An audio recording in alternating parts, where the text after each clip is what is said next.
Hello, hello, hello. Let freedom ring. Let freedom ring. Time to celebrate our independence. Oh yeah. Good morning, everybody. Welcome to Courtesy Call, the podcast where I rant about politics, world affairs, and societal issues. I am your host, Scott Perry. It is Sunday, July 4th, 2021, and yes, happy Independence Day. I hope everybody's getting ready to celebrate with their folks, and has some wonderful plans with their families and friends.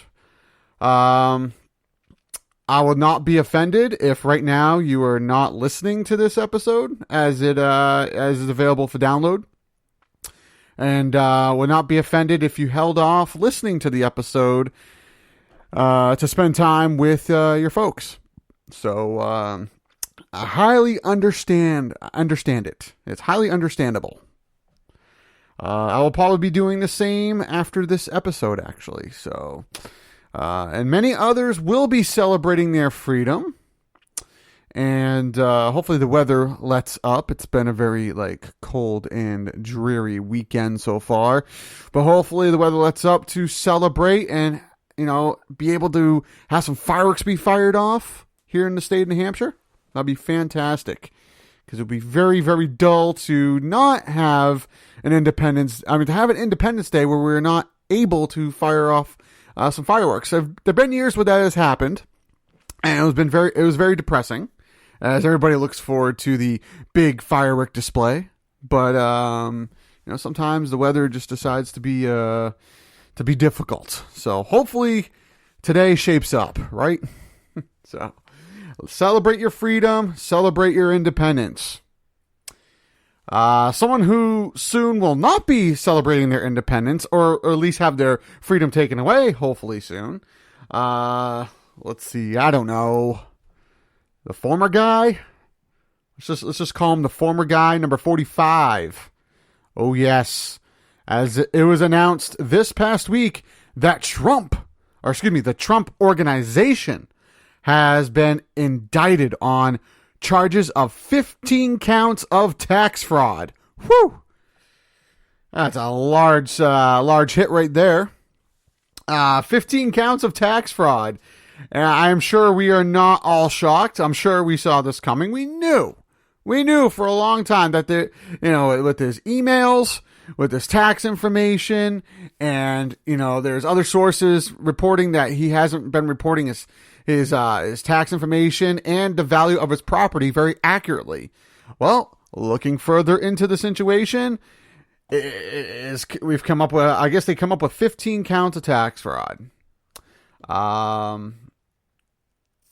Yeah, not shocked, right? Not shocked at all. According to the press, Manhattan District Attorney's Office prosecutors presented a 25-page indictment suit filed by the state court last Thursday that the former guy's organization had failed to record more than $1.7 million in untaxed employment compensation since 2005. That's $1.7 million in untaxed employment compensation since 2005.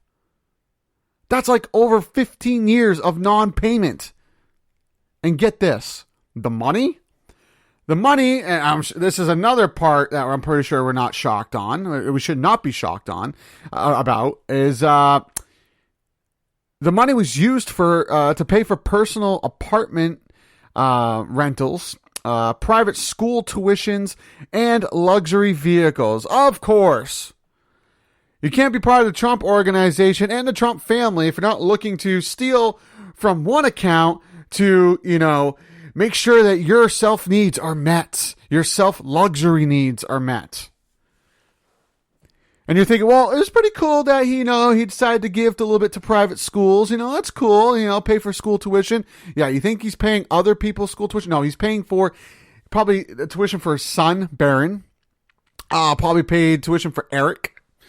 And he probably paid for, the college tuition as well for his sons and daughters. And and his close friends. So don't think that because one of the funds is private school tuition that it was for people outside the Trump family or friends, and if it was just a general for U.S. citizens, to use that tuition money. No, it was for Trump and his family.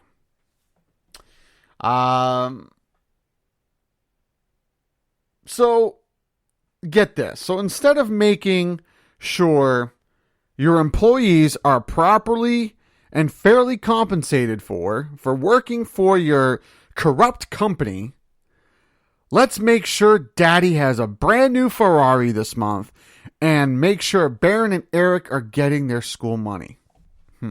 Crazy. Crazy, crazy, crazy. So, does this affect Trump? Some may ask. Does this directly affect Trump? Unfortunately, no, it does not. This only affects his company and some of his employees. Some of his corrupt employees. Of course, he's going to be left out of it. The Trump Organization's long-term CFO, Alan Weisselberg, was arrested and brought to court this past week to face the indictment as he was seen being escorted with handcuffs on in the court hall. And get this, Weisselberg's daughter-in-law had admitted in a private interview that the Trump Organization has been funneling 80% of the finances that are supposed to go towards employment compensation and instead went towards, well, we all know. We all know. It doesn't need to be said again on here, but we all know where the money went and what it was used for. So Weisselberg, get this, could face up to 2 decades of imprisonment. Yeah. He can face almost 20 years or 30 years in prison for the fraud. So, and it doesn't, that just doesn't look good. Doesn't look good. He's already in the 70s. So what does that mean for him? Well, we shall see how this goes. And it won't stop there. Get this. These charges could trickle towards the former guy as well. It could affect him as well. Eventually, it could hit the orange guy. Yep, these charges could also affect number 45 as more evidence surfaces after the investigations are conducted and enough evidence is provided to throw him behind bars finally. Something we've all been looking for. He's probably, he should have had prison time and should have been thrown in prison years and years ago. And then he got his way out of that. Then he had other charges going on that got ignored.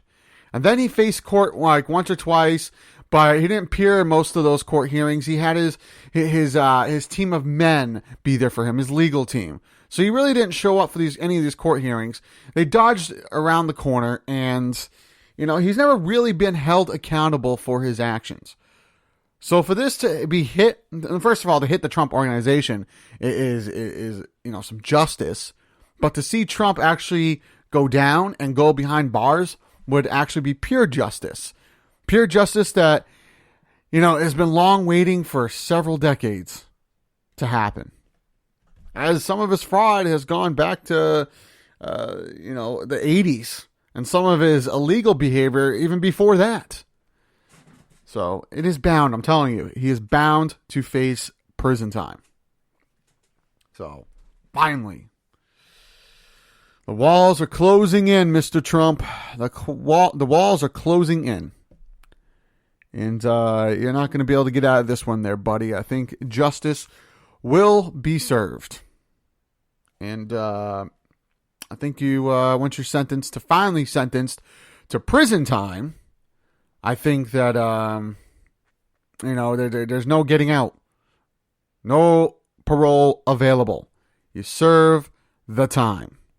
She did the crime. So let's sit back and wait and hope for the best, right?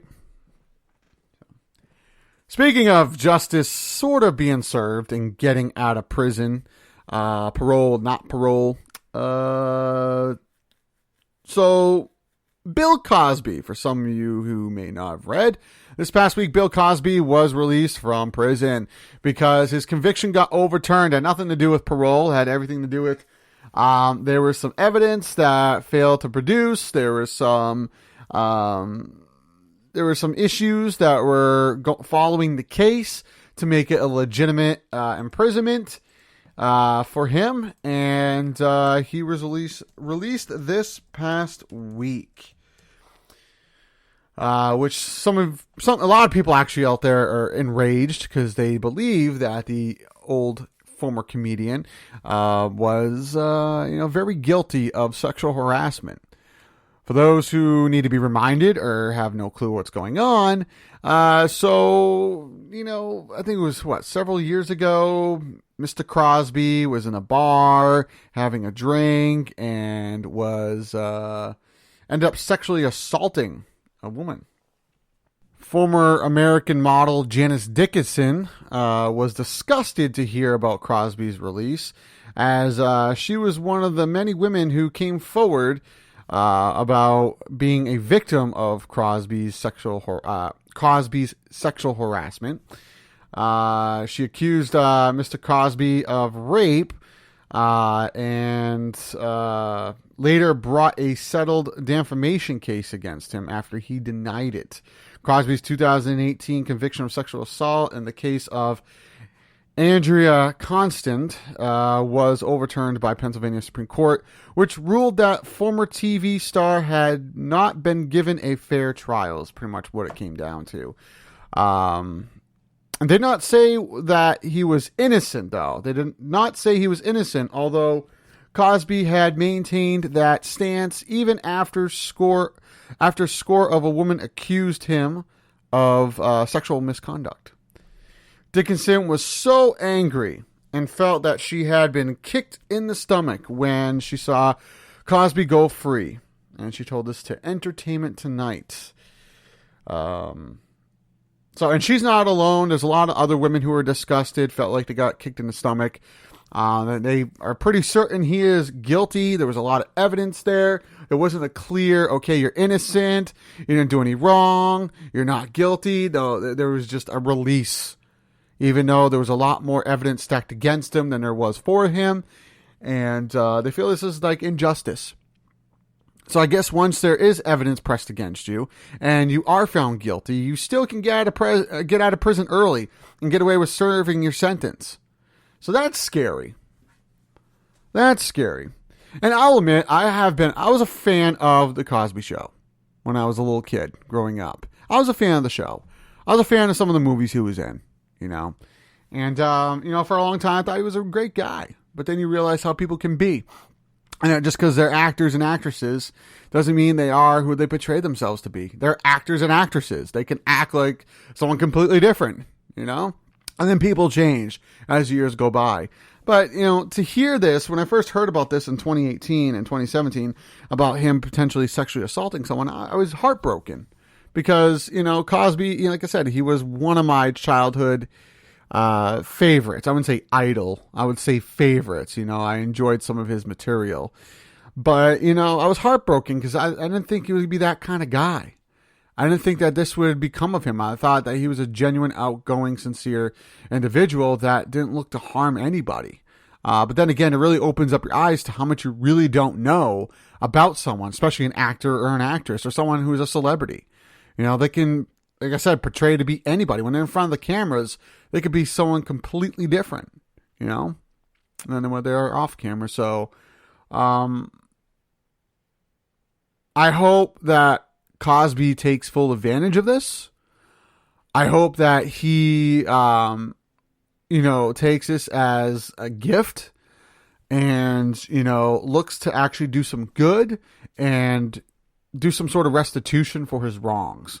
I understand there's a lot of females that believe once you sexually assault someone, there's no going back, there's no forgiveness, there's no restitution, there's nothing you can do to make yourself a better person. What you did is what you did, and it sticks and it burns. Well, I always believe that you should forgive, depending on the degree of circumstances. I mean, it's not like he killed someone or murdered someone or burned someone's house down or injured a child or something. I mean, sexual assault's pretty serious, but I think long term down the road, if the person really changes, really makes the restitution, you should allow them to make the restitution and do better and to be corrected and become a different person, because people can change for the worse, but they also can change for the best, for the better. They can also better themselves, and we need to understand that and understand we need to give them an opportunity to become a better person. And once they are and they have changed, we should be able to forgive. So I hope Cosby takes this as a opportunity to become a better person and to do better and make some restitution for what we believe his wrongdoing. So, all right. Well, we got a wonderful specialized episode for all you listeners. Today is the 4th of July. And, I'm going to talk about some topics that have to do with that. But I'm also going to go into what our wonderful president has been up to. I'm going to talk about the horror of the collapsed Miami Tower. I'm going to talk about some of the Olympics that are coming up. All right, some U.S. pride. Some things to gloat about and some things to not gloat about. And I'll also go into the updates on COVID-19 and vaccinations. And also the headhunt segment and the 2 topics of my choice. But when we come back after this commercial break, I'll talk about, speaking Olympics, Cherie Richardson and why excuses are not good, especially for an Olympian. All this and more here on Courtesy Call. Come on down to the Hop Knot at 1000 Elm Street, Manchester's premier craft beer and gourmet pretzel bar. Tell us more, Trudy. We make our dough fresh every day. We make a variety of styles of pretzels and serve craft beer, cocktails, and a few bottles of wine. We do the traditional pretzel, and we have multiple flavors for that. We also do stuffed pretzels, pretzel sandwiches, 3 dessert pretzels, and pretzel knots. The Hop Knot in the Brady Sullivan Plaza at 1000 Elm Street. Every morning, I thought I had to make a choice.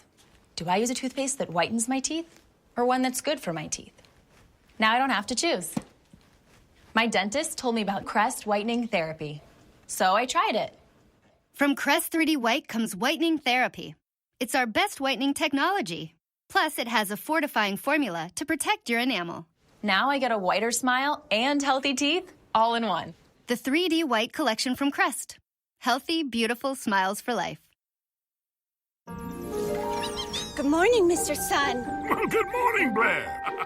Ooh, I'm gonna grow big and strong. Yes, you are. I'm gonna get this place all clean. I'll give you a hand. And I'm gonna put Lisa on crutches. Wait, what? Says she's gonna need crutches. She fell pretty hard. You might want to clean that up, girl. Excuse us. When owning a small business gets real, Progressive helps protect what you built with customizable coverage. And I'm gonna... Donnie, no. Subarus are made for winter with symmetrical full-time all-wheel drive, so you can help your friend when they break down in the middle of nowhere. Kelley Blue Book's most trusted brand. That's a Subaru. Morning. Can I have a coffee, please? We can do better than that. How about an acorn spiced latte?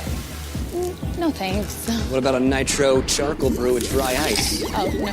Just... The charcoal purifies the soul. Just a regular coffee is fine. Thank you. Okay. Let's talk milks. We got okra milk, we have sloth milk, and then we have fresh unicorn milk. Only $12 extra. Isn't that right, Caliber? Whoa. I'll just do half and half. And my coffee? Okay, but first, Fomart.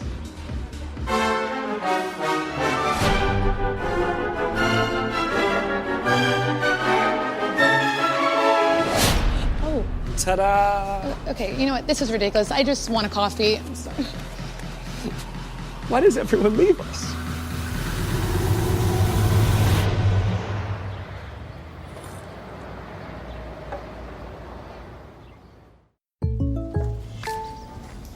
Oh, just one. Jake from State Farm, it's the least I can do. You really did me a solid with that, Maya markdown on my insurance. Here's the deal, Maya. State Farm offers everyone surprisingly great rates. Right. No, really, there are no markdowns, just great rates. Pull around back in 20 minutes. I'll hook you up with the good parts. When you want the real deal, like a good neighbor, State Farm is there. Hey, Dad. Hey, son. No, Dad, it's a video call. You gotta move the phone in front of you, like it's a mirror, Dad, you know. Okay. How's that? Is that how you hold a mirror? Power E-Trade gives you an award-winning mobile app with powerful, easy-to-use tools and interactive charts to give you an edge, 24/7 support when you need it the most, plus $0 commissions for online U.S.-listed stocks. Don't get mad. Get E-Trade and start trading today. Yes! For 40 years, millions of people just like you have lost weight fast with the clinically proven Slim Fast plan. Shake, shake. Sensible meal is all it takes. It's as easy as 1, 2, 3.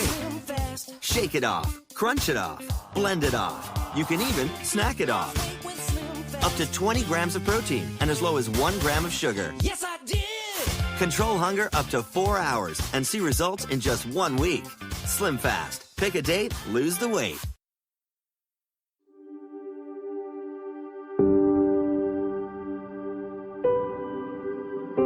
In 1776, things between Great Britain and the 13 American colonies were not good.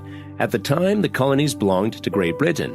The king, King George III, and the British Parliament wanted to tax the colonies on all kinds of things, like paper, tea, and lead. Britain made the decision to do this without talking to leaders of the colonies. America was not happy about this. Colony leaders called the Continental Congress would write letters to the king about their concerns, but he didn't even bother to read the letters. Finally, America had enough. The Congress met and wrote what was called the Declaration of Independence. Leaders like George Washington, Thomas Jefferson, Benjamin Franklin, and John Adams supported the Declaration, and many men signed it on July 4th, 1776. It told King George III and Great Britain that America didn't want to belong to them anymore. This started the Revolutionary War. After years of fighting between the United States and Britain, the U.S. won and was officially free from British rule. July 4th is an important date in American history. It is called Independence Day because it was the day we declared independence from British rule. The first Independence Day was celebrated in 1777. The members of the Continental Congress who had written and signed the Declaration of Independence met for dinner. People in the new United States lit bonfires, which are like huge campfires. They set off fireworks and bands played music into the night. Today, we observe this holiday with parades, picnics, parties, and fireworks. We have parades to celebrate, give honor, and show military power. Parades show patriotism and appreciation for the cities we live in. Independence Day activities are a chance for us to remember and be grateful for our freedom.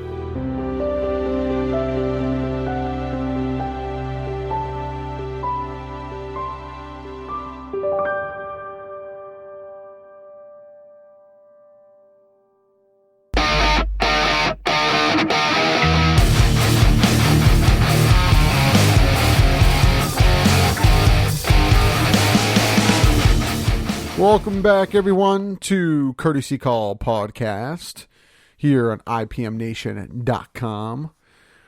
For those who are just joining in, before the break, I wished everybody a happy Independence Day, a happy 4th of July, and hope they were celebrating with their folks. I do not mind if you don't listen to the episode right when it's available for download, so you can spend the day with your friends and family.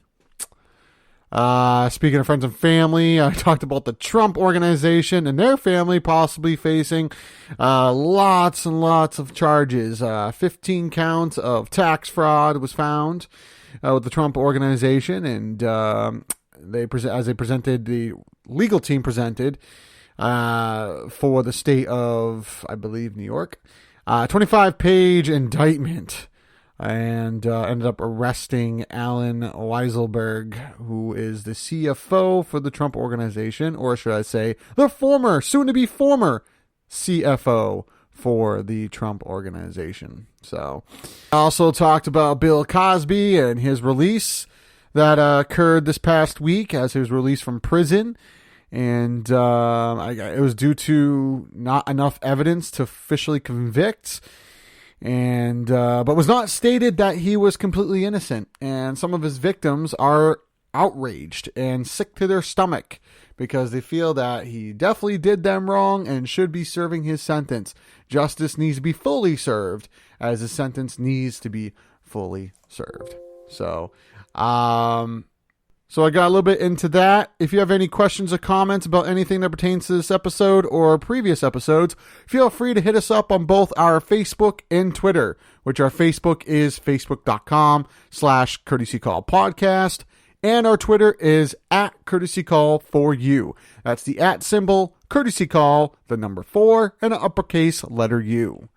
So, all right, for those who have listened to previous episodes, know what's coming next. By the way, before I do that, I just want to say I hope you guys enjoyed that little segment before we came in on Independence Day and what it's about and how it occurred and why we celebrate. So it's very important to know that it's not just a barbecue, it's not just a pool party or fireworks. It's the meaning behind it. It's the meaning of having freedom, separating ourselves from Britain, and saying we want to become independent, an independent country. So there's a lot of movies out there about it, a lot of videos you can watch.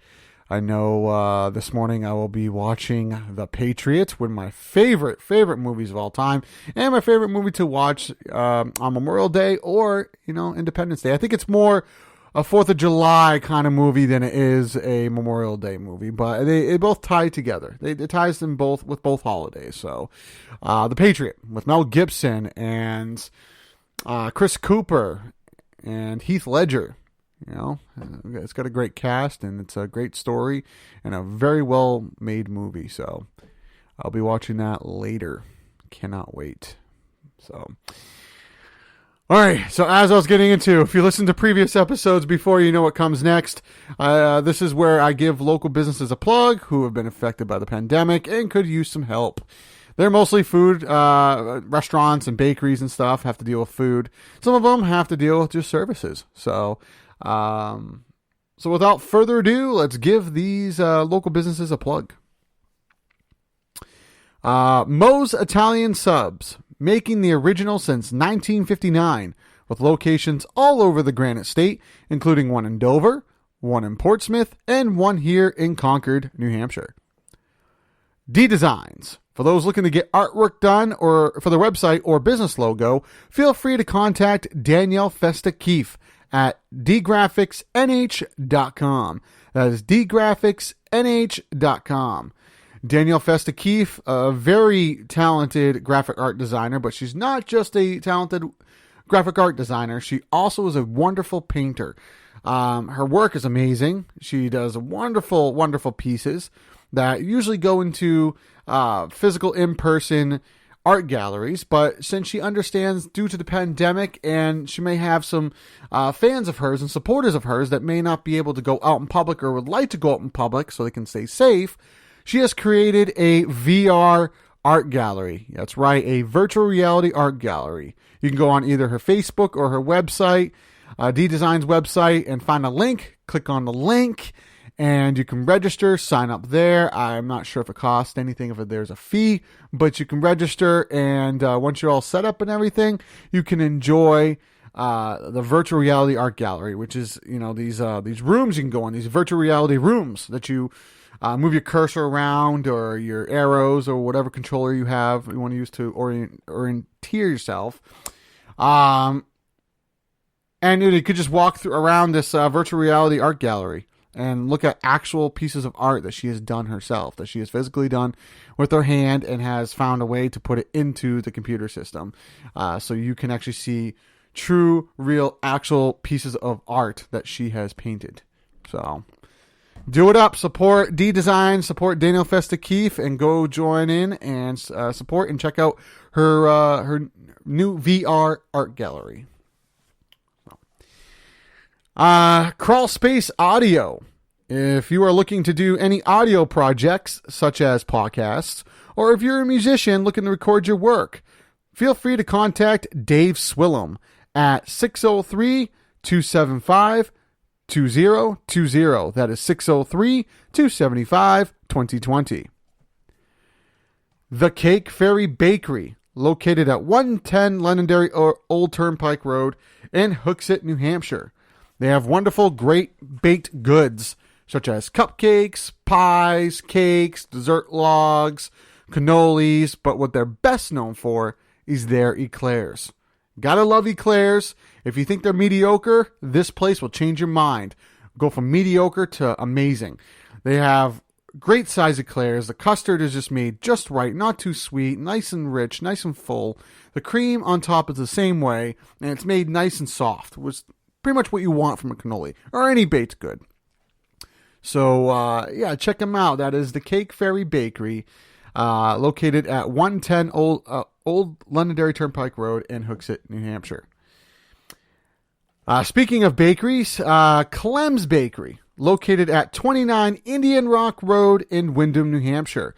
They also have wonderful baked goods such as pies, cakes, cupcakes, cannolis, eclairs.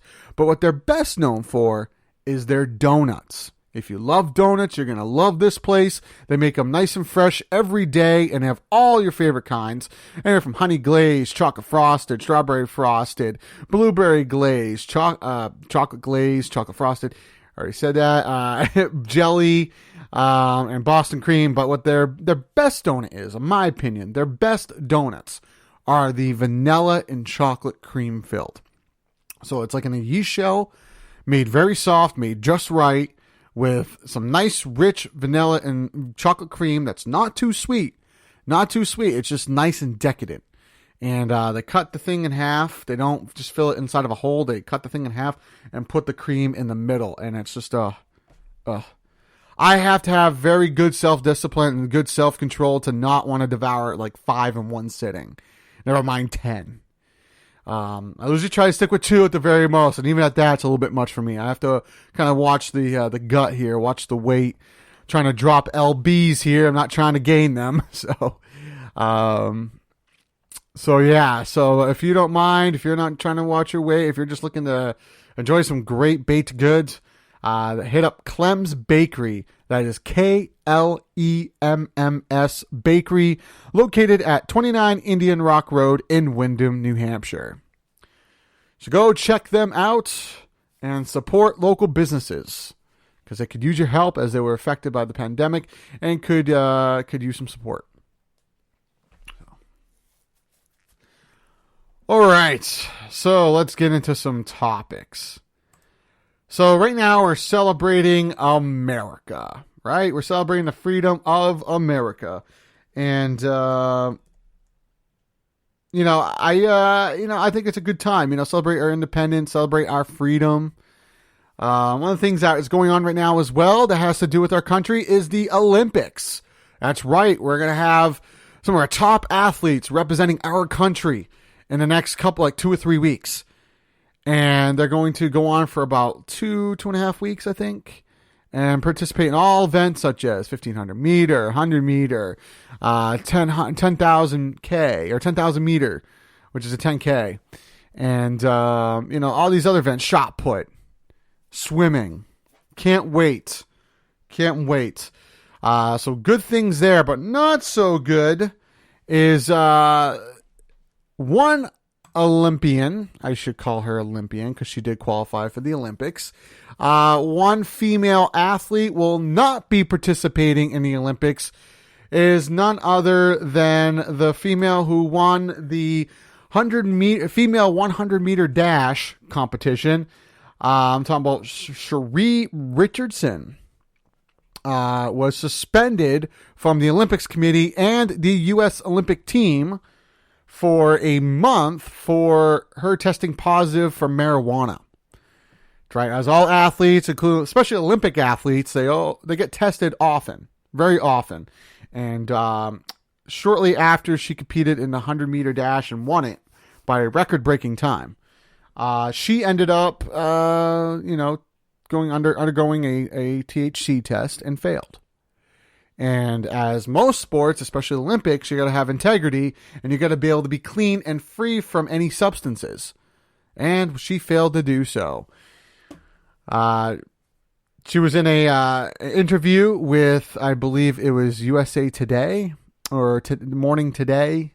I forget the actual show, but she was in an interview, and she stated in her interview that she used substance. She admitted to using THC, to using marijuana, because she recently, not long after, or not far from when she qualified for the 100-meter race for the Olympic team, her biological mother passed away. She learned her biological mother passed away, and was very hurt by that, and she decided to use some substance.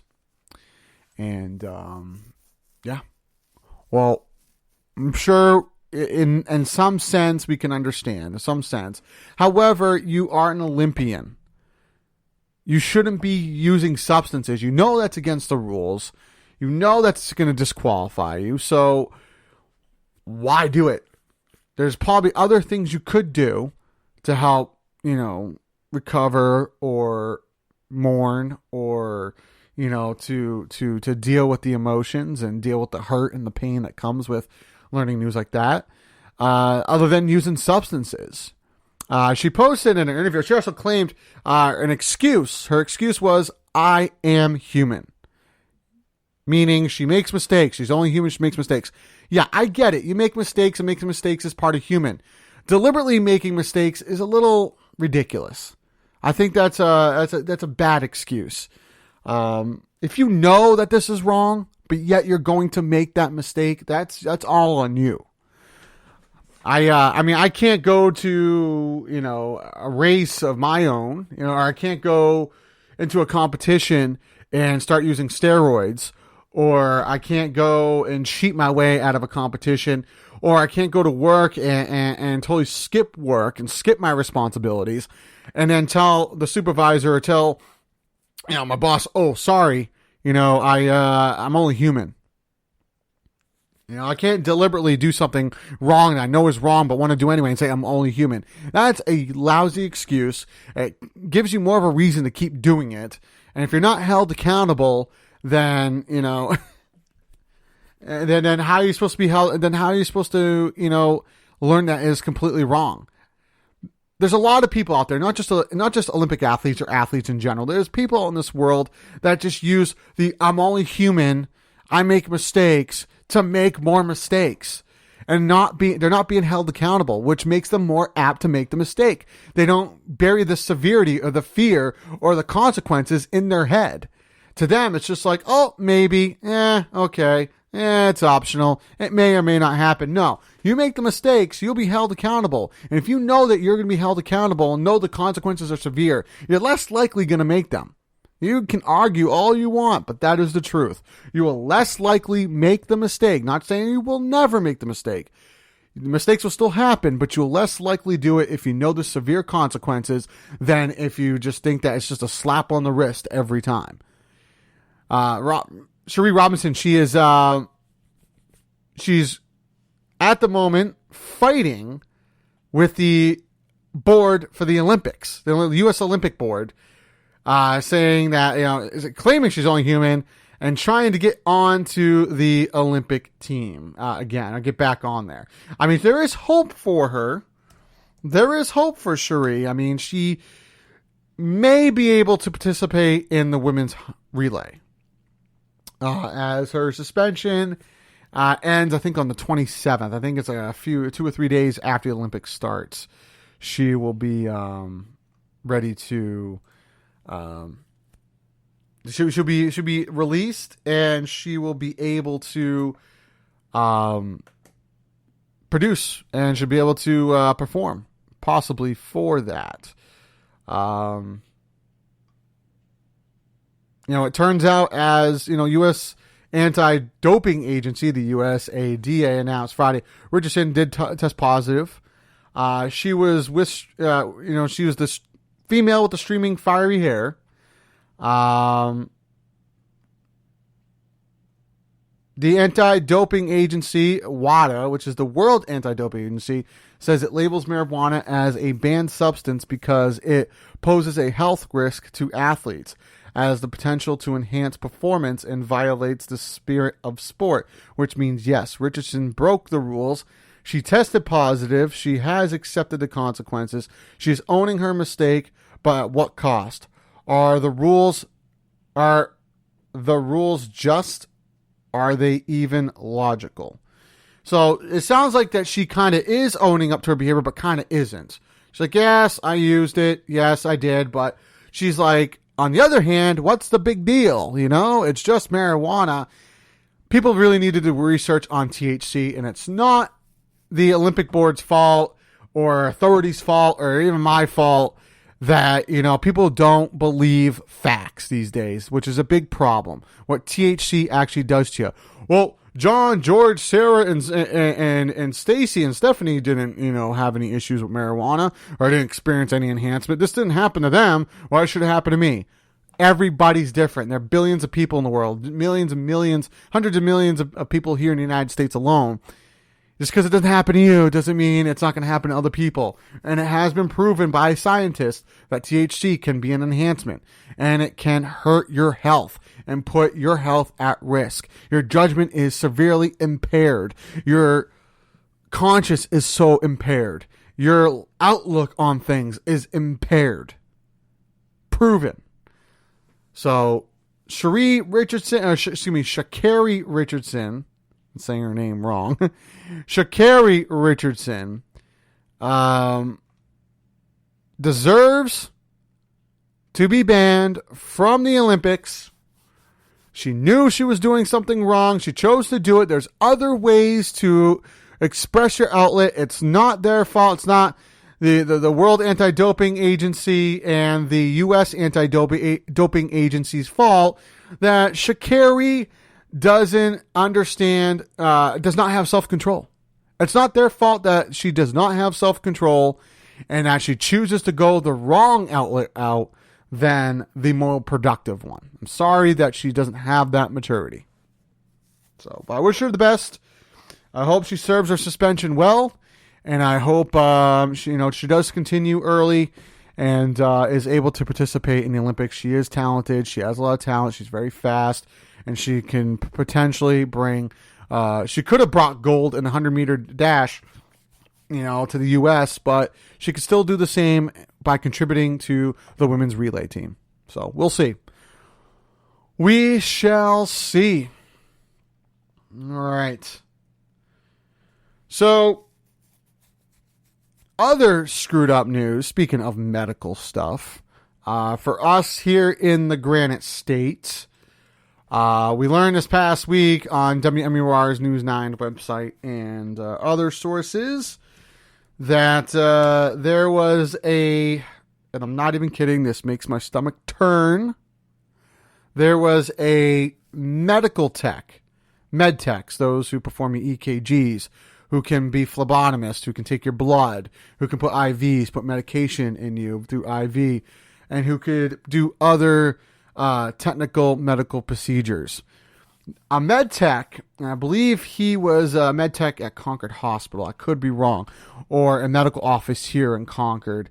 He was definitely working here in New Hampshire, and he decided to transfer hepatitis C to patients at the medical facility, at the hospital, infecting over 40 patients at the hospital. So this guy ended up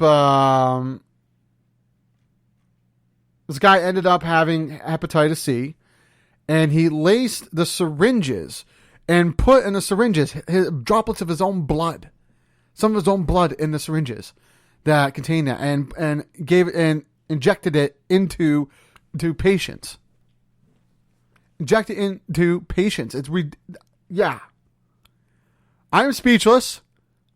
overly ridiculous. Ridiculous is a complete understatement beyond belief. I mean, to give a dirty needle, okay, but give a dirty needle that has the hepatitis C, has all these things. And you're a med tech. It's disgusting. Makes my stomach turn. Disgusting. This is why it's hard to trust agencies and businesses and facilities. This is why it's hard to trust medical facilities these days. There's not only doctors and nurses who are screwing up because of their lack of education. There's also these people, these deranged, crazy, people who are not screened properly or thoroughly into the system, leak through the system, and are able to be awarded or granted a job and a position where they taking care of patients and doing them wrong. And doing them completely wrong, and these crazy people, that end up performing a huge wrongdoing and deliberately hurting people when they should be taking care of them and making sure that they're not being harmed or any risk of anything. But then they just do this. It's an outrage. It's disgusting. Whoever hired him should take full responsibility, should be fined, and it should give out more restitution to these families of these victims. Some of them, were severely harmed, and some of them passed away from it. Very extremely highly unfortunate. Passed away from it. And some are badly ill, and some of them are mildly ill and recovering. So, but this is a blow to the credibility of the state of New Hampshire and the medical facilities. And this goes to show that even before they're hired, when they're in school, there needs to be a lot more education, a lot more screening, and a lot more security put into place. So, that's highly disturbing. That's all I could say. So. All right. What's also disturbing is, we're still mourning and still showing our support and our condolences for the victims of the Miami Tower collapse. I think it's Miami-Dade Tower, apartment building tower collapse. For those who are still left in the dark, who have not heard or don't know or not aware yet. So on the 24th of June of last month, I can tell you that now last month, it'd be in July. The 24th of June of last month, there was a apartment tower that had collapsed in Miami, and it killed some people and it badly injured some people, and some walked away with minor injuries. We were very fortunate to walk away with minor injuries.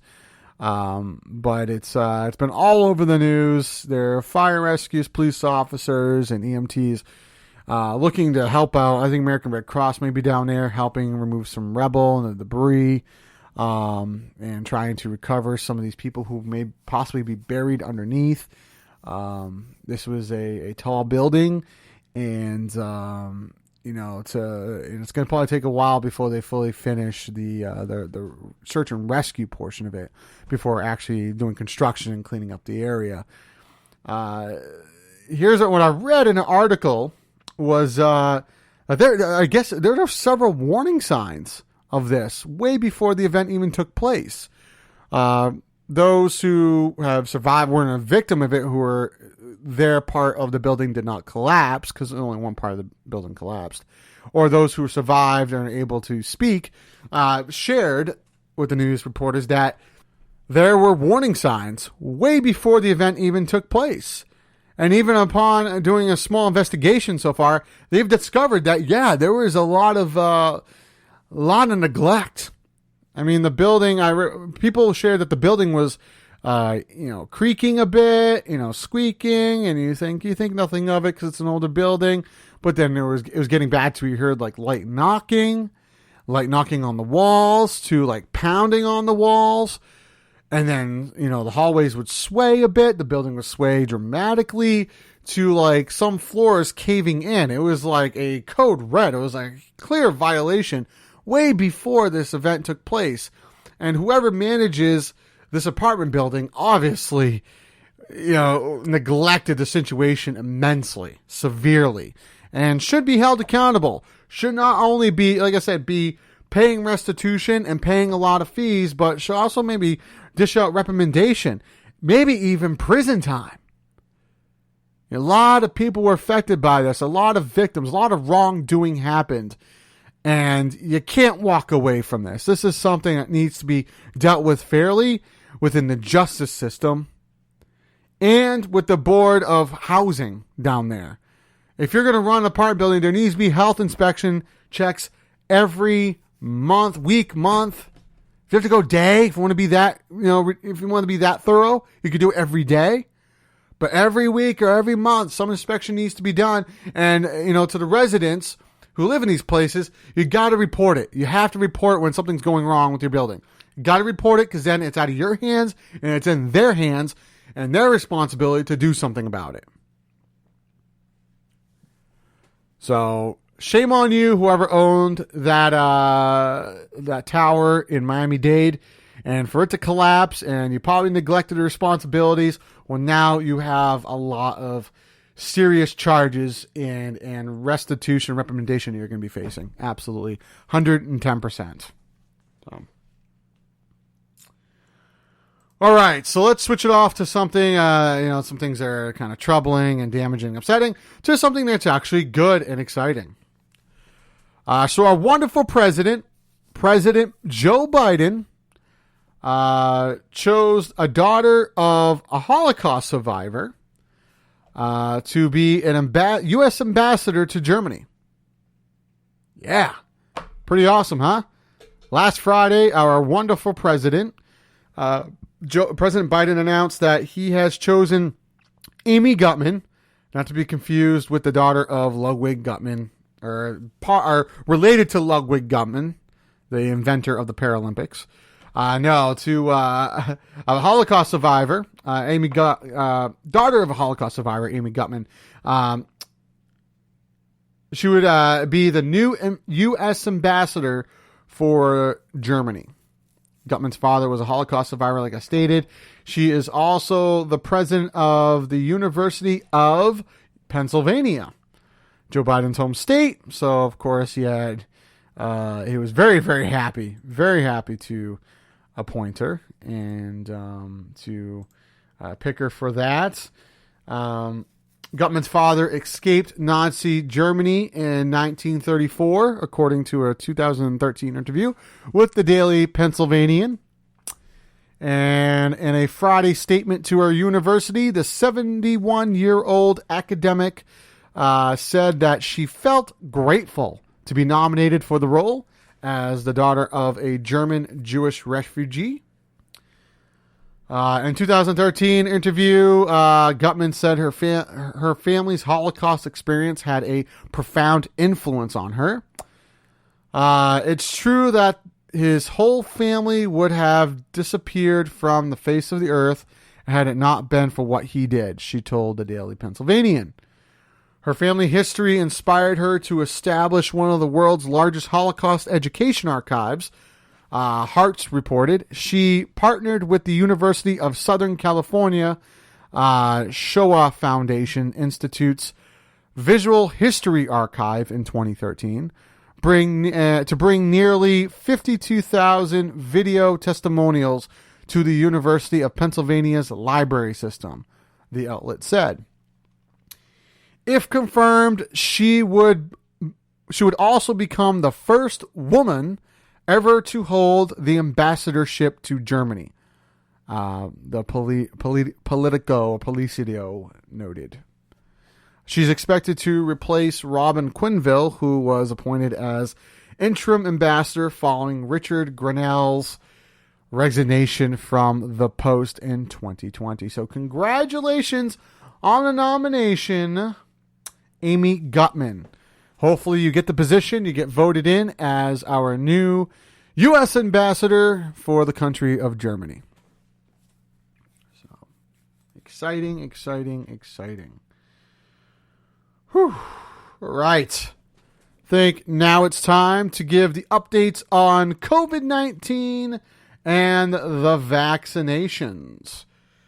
So, these numbers were These numbers are from yesterday, July 3rd, 2021, and are as follows. So, here in the United States, we have a total of 33,676,611 total cases here in the United States, with sadly, very unfortunate, 604,629 deaths. So, worldwide, we got a total of 183,178,531 total cases around the world, with sadly, very unfortunate, 3,965,762 deaths worldwide. Here in the Granite State, we have a total of 99,555 total cases, with sadly, very unfortunate, 1,372 total deaths. Very unfortunate. The cases have gone up. The cases will continue to go up as people continue to not social distance, continue to socialize, be part of social gatherings and social events, as the U.S. and the CDC has permitted those who have been fully vaccinated to go to outdoor sporting events, entertainment events, social gatherings, and what have you. Those people really have nothing to worry about. If you're fully vaccinated, you have nothing to worry about. You will suffer, if you do contract the virus, if you do get the virus, you will suffer mild to low symptoms at the very most, if you're fully vaccinated. If you're not fully vaccinated, well, you probably do have something to worry about, as you could get the full throttle effect of the symptoms. You can get mild to severe symptoms, possibly be hospitalized and put on a respirator, because it is a virus that is a serious virus, that is deadly, that is destroying health everywhere, and is a pretty big deal. So if you have not been fully vaccinated, I encourage anyone who has not been fully vaccinated to please get yourself vaccinated. So you have nothing really to worry about. You will be pretty much safe from it if you contract it. So don't be alarmed that the total cases are going up. You have to think, when the numbers go up, how many of these people are fully vaccinated versus those who are not fully vaccinated?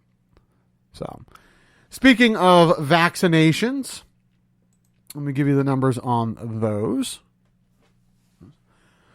So here in the United States, we have a total of 328,809,470 doses that have been administered here in the U.S., with a total of 156,255,896 people who have been fully vaccinated here in the United States, which is roughly about 47.4% of the U.S. population who have been fully vaccinated. Again, 328,809,470 total doses have been administered here in the U.S., with 156,255,896 people who have been fully vaccinated. That's right, 156,255,896 people have been fully vaccinated here in the U.S., which gives about 47.4% of the U.S. population who have been fully vaccinated. So we'd like the number to go up, of course. We're looking for 60, 70. 70 would be nice. 70 would be better than barely 50. We're about 2.5% to 3% from hitting the 50 mark.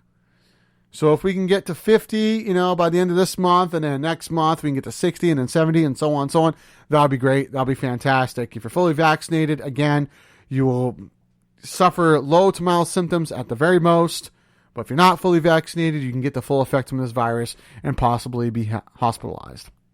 So here in the state of New Hampshire, here in the Granite State, you're looking at what we got: 1,642,175 doses have been administered here in New Hampshire, with 763,489 people who have been fully vaccinated here in the Granite State. That gives it a total of, 56.2% of New Hampshire's population who have been fully vaccinated. So,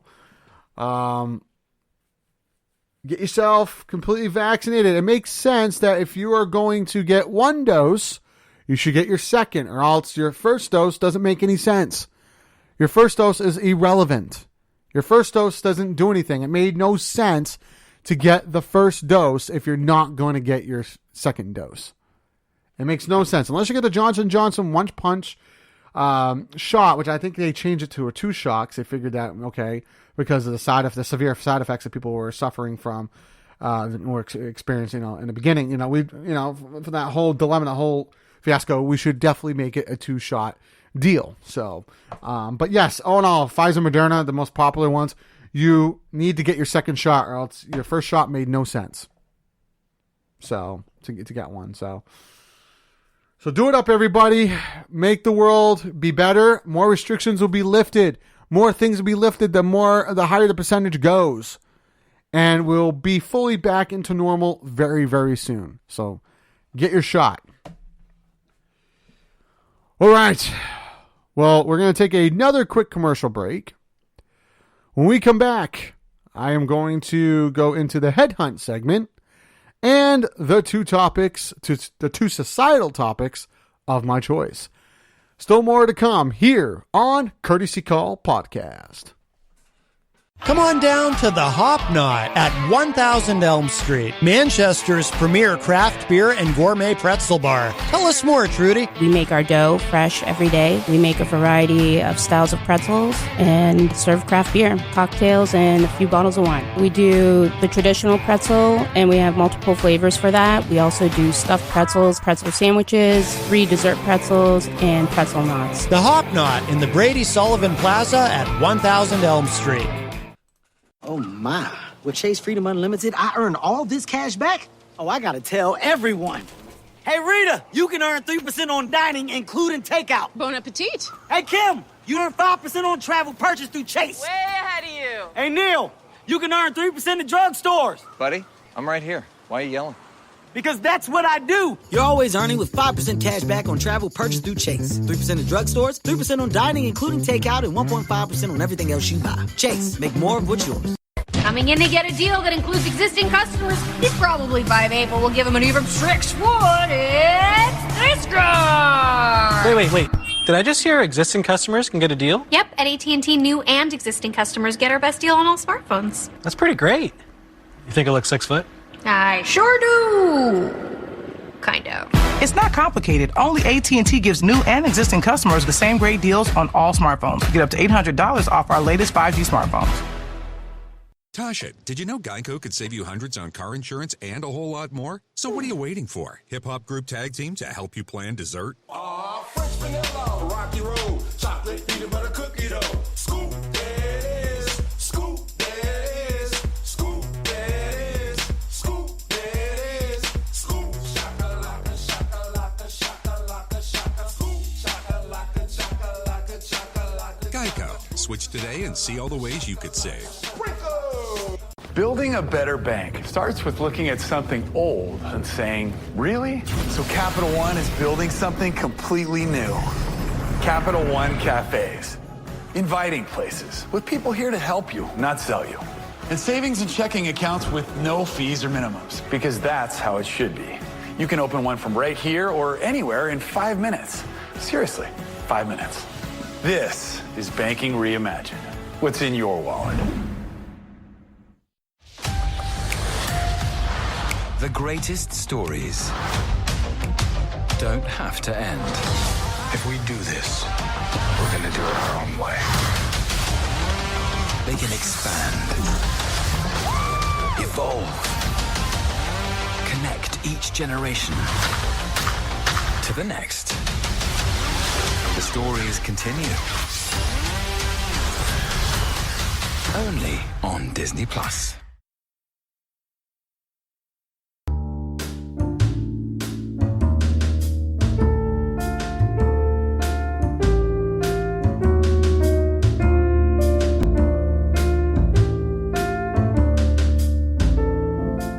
Welcome back, everyone, to Courtesy Call Podcast here on IPMNation.com. If you're just joining us before the break, I talked a little bit about the Olympian Sha'Carri Richardson and her suspension from the U.S. Olympic team, and why I believe that was completely justifiable. She'd made a mistake. She did a mistake. There's no excuses for the mistake, and the suspension was fair. It is fair. You know, she says she's only human, but you got to have self-control and make better decisions. So, I also talked about the collapse of the Miami Tower, and speaking of neglect, making mistakes, I feel like those who were managing that building or were managing that building could have done a better job and should have probably, taken care of some things and not neglect on responsibilities, which probably was a big cause of the tower collapsing in Miami-Dade area. And share my feelings about that. Also, talked about how President Biden, and good news, President Biden appointing the daughter of a Holocaust survivor as a U.S. ambassador for Germany. So I thought that was pretty cool. She was nominated, and hopefully she gets in. She'll be the first female to take on the role as an ambassador for Germany, which I think would be pretty neat. And I also gave the latest updates on COVID-19 and vaccinations and how you should be getting vaccinated to keep the country, yourself and the country safe. And it just makes a lot more sense to continue to do so. So, once again, if you have any questions or comments about anything that was discussed on this episode or previous episodes, feel free to reach out on both our Facebook and Twitter, which is facebook.com/Courtesy Call Podcast. And our Twitter is @CourtesyCall4U. That is the @ symbol, Courtesy Call, the number 4, and an uppercase letter U. So, I hope you guys are enjoying your 4th of July weekend, or what's left of it. I know a lot of people have the day off tomorrow, which is the day to observe it on the 5th of July, because the 4th on the weekend, it probably felt like it wasn't fair that the 4th on the weekend, most people get the day off anyway. So, you might as well just give them that Monday off. So, pretty much everybody has the day off, or feels like they had a day off for it. Some people I know have a 4-day weekend. They got the Friday off as well. Friday the 2nd. I'm talking about last Friday. They got that off as well. So, that's fantastic. And I think that's a pretty cool thing. Very privileged, if you ask me. I mean, I didn't get 4 days off. I think I'm getting 3 this weekend. So I think I'm getting a 3-day weekend. So, so good stuff. Good stuff. So yes, I hope you all are enjoying your 4th of July weekend, hanging out with your friends and family, making the best of the weather as possible. I know the rain is supposed to pretty much calm down soon. If it hasn't already, I know later it's supposed to clear up a little bit. So it's supposed to be a little bit dreary still, but not as rainy or damp. I don't know. Either way, I hope you are making the best of it, whether you are still playing outdoor backyard games. If you still are playing some backyard games, kudos to you. Good for you. Nothing's going to stop you from celebrating your independence. I even get bigger kudos if you're still in the pool. if you're still having a pool party. I think that's very American. Nothing's going to get away with your freedom. Have a cookout regardless. You don't have to be outside all the time to have a cookout. You can just put stuff on your grill and go back inside and then eat inside. So what's in question is the firework display. I know for me, after this episode, I'm actually heading up to Henniker to spend time with some folks, to have somewhat of a barbecue, backyard game, kind of mostly just sitting in watching movies kind of deal. With some folks up in Henniker. And then later on in the evening, we're headed to Manchester to meet up with some friends to check out the New Hampshire Fisher Cats take on the Portland Sea Dogs, which are the AA affiliates of the Toronto Blue Jays and the Boston Red Sox, at Delta Dental Stadium in Manchester, New Hampshire. Be checking out that. And we'll be having a cookout, part of the American or Great American Cookout. I don't know, burgers, dogs, potato salad, drinks, chips. And then if the weather lets up and it's clear enough and it's a good to go, there may be a firework display at the end of the game. So we got a cookout, ball game, and then fireworks possibly today. That's how we're going to celebrate our 4th. And we're going to celebrate the 4th of July Observation Day tomorrow, because I have the day off tomorrow as well. And we're probably going to do some cleaning, probably go on some trips, probably travels to some places. We don't know. We'll just relax probably, most likely. But yes, enjoy your 4th of July. I hope you're enjoying it. I hope for those who are tuning in the episode after the 4th of July, I hope your 4th of July went well. I hope you celebrated well. And I hope you had a lot of drinks, watched a lot of movies, and did all that fun stuff. So, once again, happy 4th of July. All right. Now, it is time for the Headhunt segment. For those who are just tuning in for the first time, this is your first episode, first time listening to Courtesy Call. This isn't the point of the show where I go on some trusted sources, Facebook and Twitter accounts for various news networks that I trust. I feel the most trusted news networks out there. And read some articles that were posted previously and search for questions or comments that I feel could either use a better answer or an answer at all, or could use some credibility behind it where the person probably commented something that wasn't 100% accurate, that I feel that I have the answer to or could clear up. So, yeah, it's a fun topic. It's a topic for me to get out, reach out to people, and help educate them a little bit more on what's going on and the whole deal. So, without further ado, here we go. So this I'm gonna pull off from CNN. CNN, a major news network. Yes, I trust them. I enjoy CNN. I do believe they give accurate news, better than some.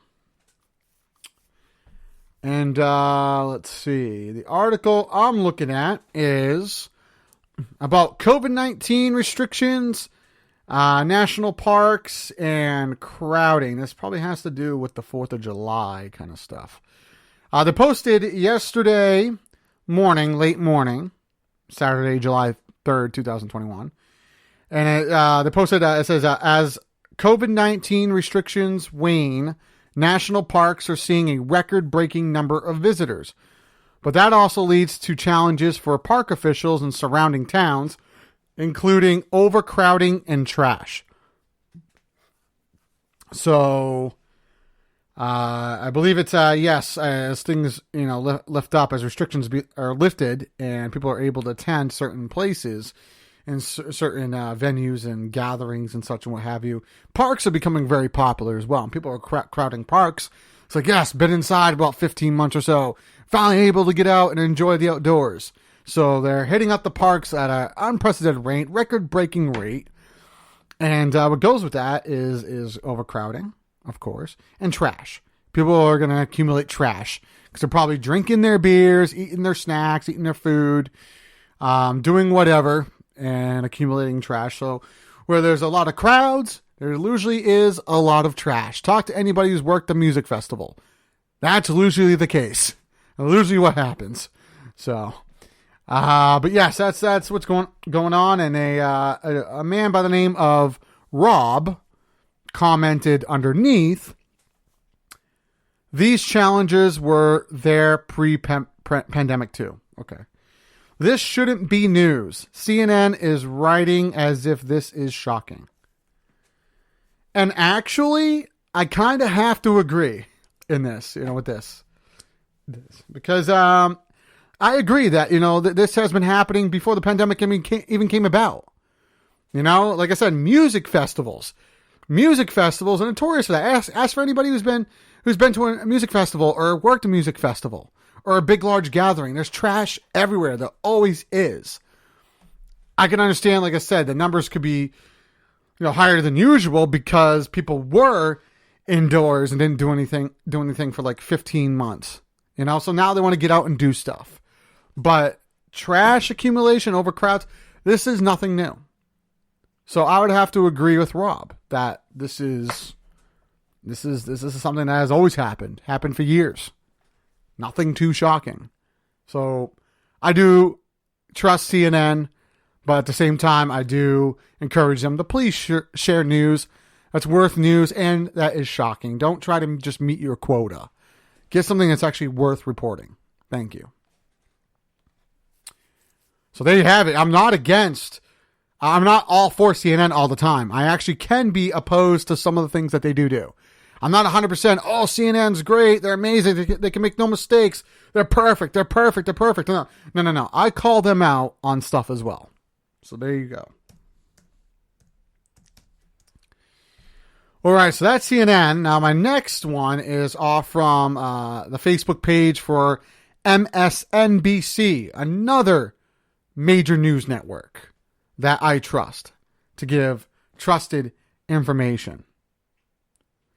So, and this is an article that they posted yesterday afternoon. Actually, a little afternoon. Yeah, a little after 12 yesterday.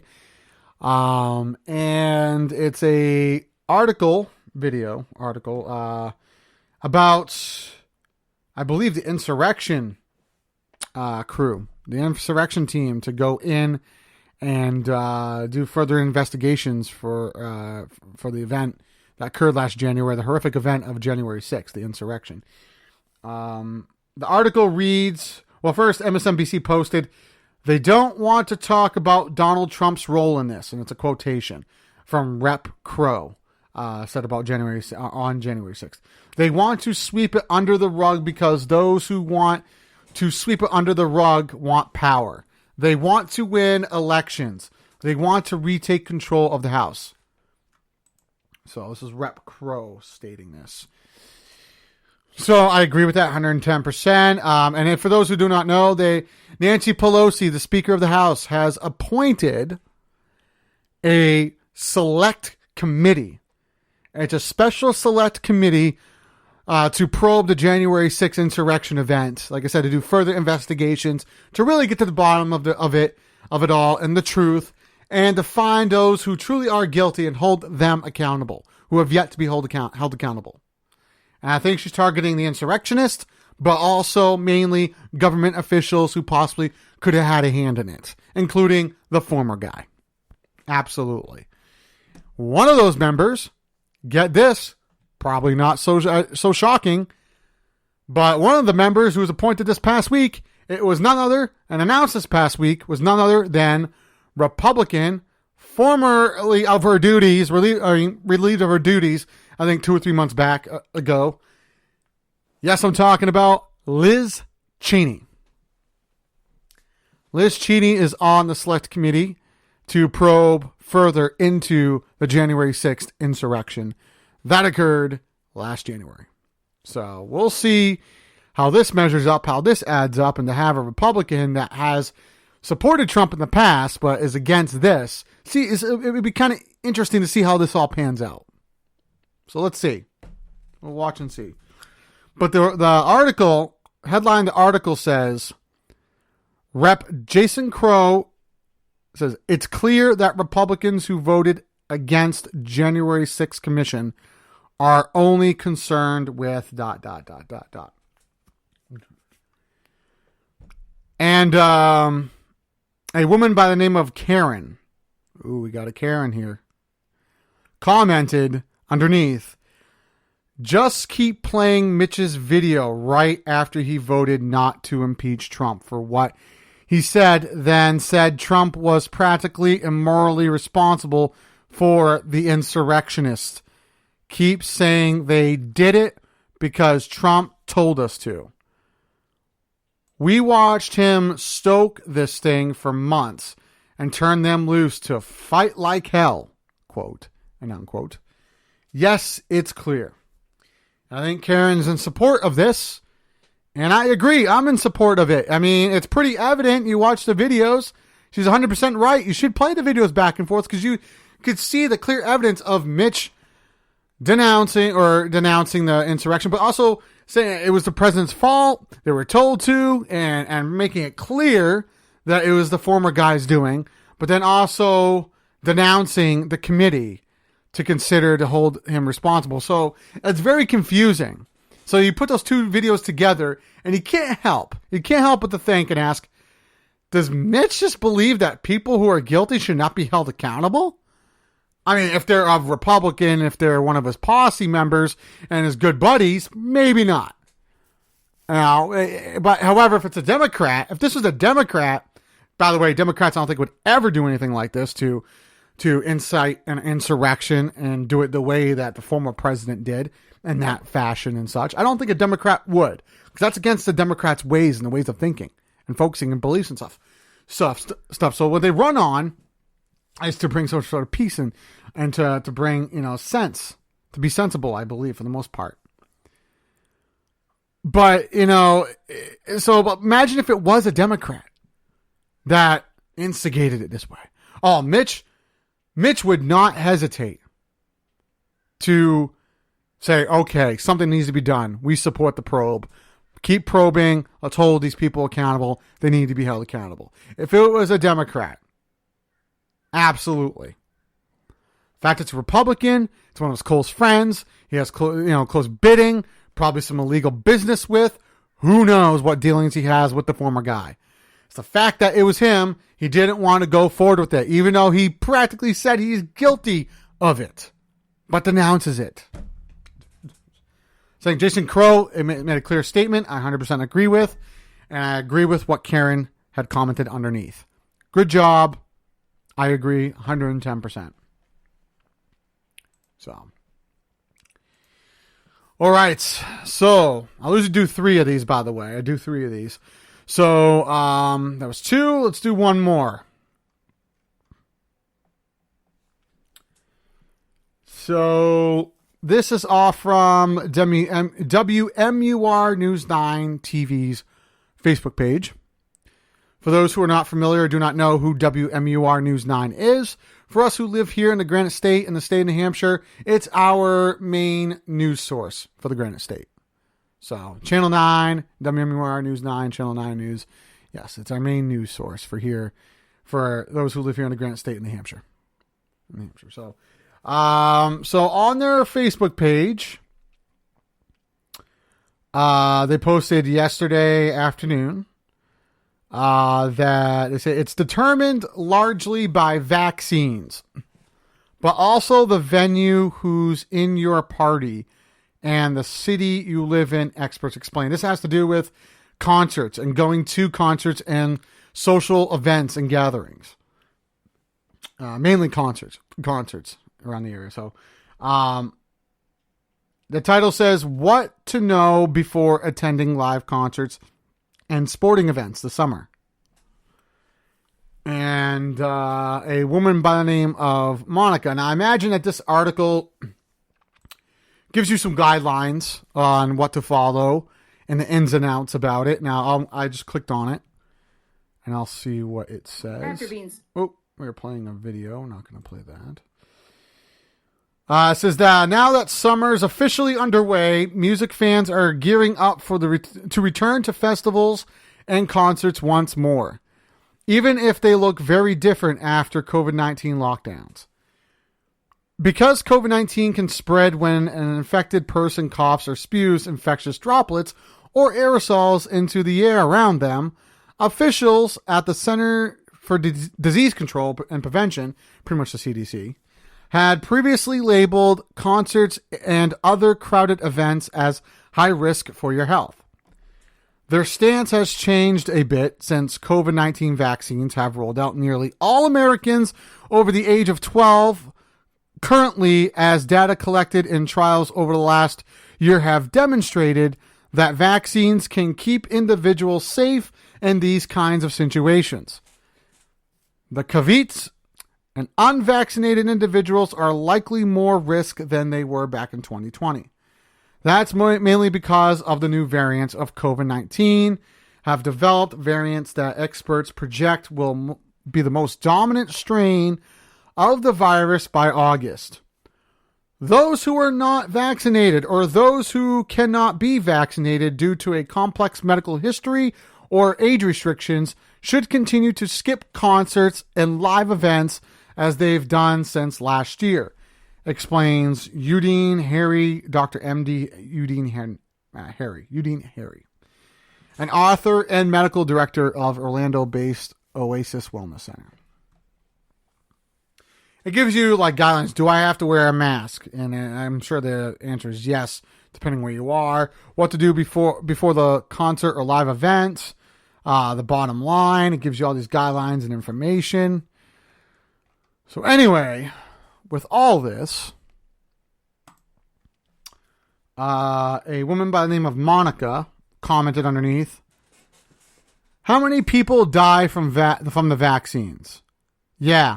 Hide the facts from the American people.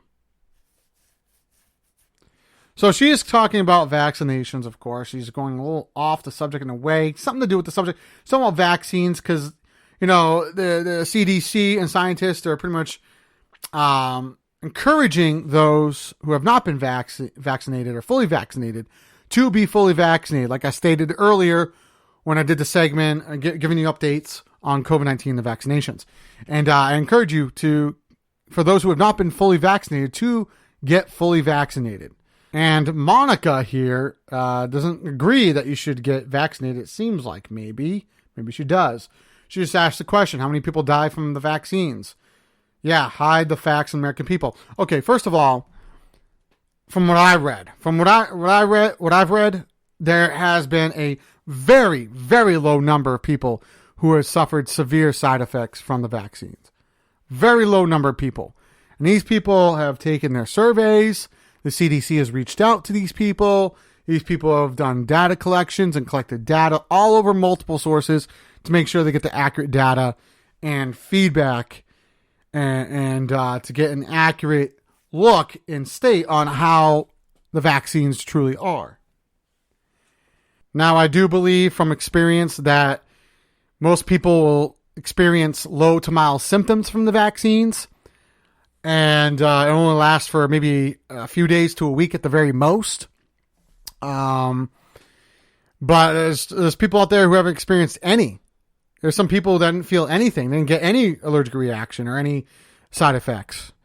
You should know that most vaccines will have some sort of side effect to them, and there will be some group of people that will experience some severe side effects from any vaccine. It goes to the flu, any kind of flu out there, the any sicknesses out there, any vaccine that's been distributed has side effects to it, and some, there's going to be some group of people that may experience severe side effects. A very low number, but some people,